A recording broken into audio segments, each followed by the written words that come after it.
What's up, world? This is the HowToIDo channel, and I am your host, Ed Gray. We're here for round 4 of New You 2021, and this one is You Gotta Move. I know in the last lesson we talked about how you have to stand, but in this one I'm telling you that you've gotta move. I know it's a little confusing, but if you watch them, it'll make sense. I'm going to dive right in here, and I'm going to start in Isaiah 43, 1 and 2 in the New English Translation. It says, "Now this is what the Lord says, the one who created you, O Jacob, and formed you, O Israel. Don't be afraid, for I will protect you. I call you by name. You are mine. When you pass through the waters, I am with you. When you pass through the streams, they will not overwhelm you. When you walk through the fire, you will not be burned. The flames will not harm you." Y'all, this verse is about us. It perpetually says, when you.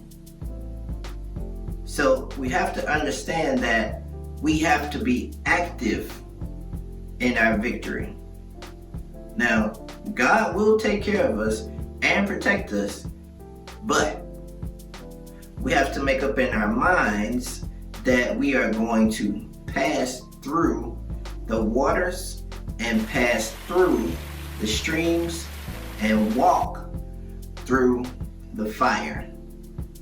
The commonality of all of those is the word through, which suggests that we've got to keep on moving. We got to keep on moving. Got to keep on keeping on. As long as we keep moving and don't get stuck in what could happen or what might happen or what should happen, God will be with you in every step. So, isn't it interesting to note how often when we attempt to encourage someone, we say things like, "Man, don't be so down on yourself, God gonna be with you every step of the way." But we often fail to realize the actuality that for God to be with you every step of the way, that means you have got to get moving. So here's a quick history lesson. God wanted his people, the children of Israel, to get out of Egypt and into the promised land flowing with milk and honey. You got it? So the problem though with the children of Israel on their journey to the promised land, and the problem with many of us on our own journey, is that we get stuck. We get stuck in old mentalities, we get stuck in traditions, we get stuck in rituals, and yes, we even get stuck in religions or religious practices that hinder us from moving forward.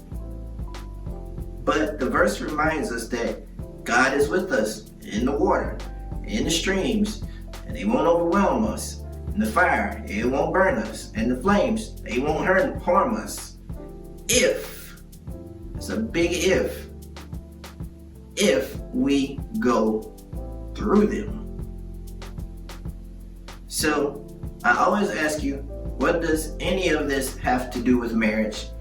And this is no different in the answer, whereas I say that it has everything to do with marriage, because the resounding commonality in a lot of marriages ending in divorce is that in some shape or form, they all got stuck.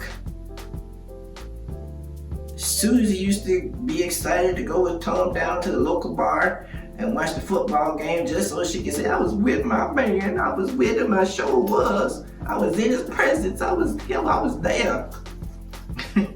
But now that Tom and Susie have been married for a few years, Susie won't even set foot in the bar or even dare watch a football game And she even gets upset when Tom decides that he wants to go to watch the football game, because she thinks he should be doing something more maritally, more husbandly, like cutting the grass or painting the wall or whatever, doing something productive around the house. Or on the flip side, Tom, when they were dating, used to sit and listen to Susie talk until the wee hours in the morning. When they were dating, he said, "You hang up." "Oh, you hang up." Girl, I just like hear you breathe. Now he's like, "I just want you to shut up." Like, jeez. Shoot, man, I remember Tom would even take a bath, and put on some smell goods, some fancy cologne, just to take her to the picture show. If you watch any Andy Griffith, you know about the picture show. Y'all young folks, that's the movies. Netflix now, Netflix and chill. But now, Tom doesn't smell good at all. Tom just smells, man. He smells terrible. And there is nothing appealing about Tom. And because he's not been trying to stay fit and exercise, and those chicken wings and that beer from that local bar, let's just say he used to have a washboard stomach. Now Tom has a washing machine stomach. Man, what's the problem in both of these situations though? In both of these situations, they're stuck. The problem with a lot of marriages is not really about how bad they are, but it's often how good they are. And I know some of y'all are like, what in the world is this guy talking about? But in my opinion, good marriages are actually the enemy of great marriages, more so than bad marriages. Because we all know what a bad marriage looks like, and we know it's gonna fail before they even get started, for obvious reasons. Tom was cheating on Susie with her cousin, and Susie had a drinking problem and gambling problem. You could see that in the bad marriage, right? But good marriages are usually stalled or stuck marriages. There is very little to no growth or forward movement. No new goals being set by the couple, no new adventures, no challenges to take on.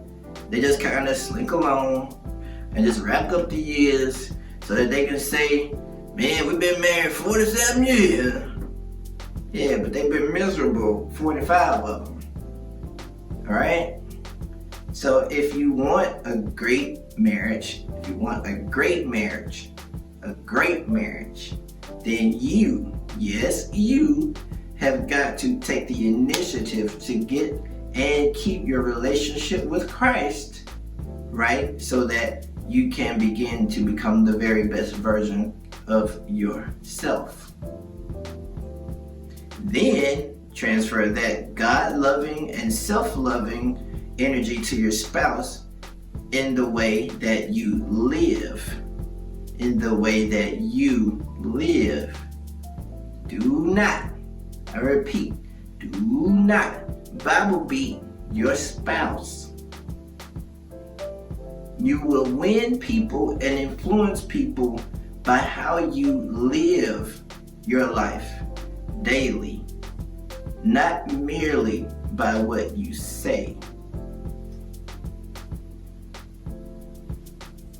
I know you don't believe me, but it's true. And it begins with you. So get moving and get through this so God can do his part of getting you to that promised land. That's all I've got for you. Until next time, make sure that you like, share, and subscribe. Go visit our website at HowToIDo.org, and also visit us on all of your social media channels at the HowToIDo. Well, again, that's all I've got for you. Until next time, peace.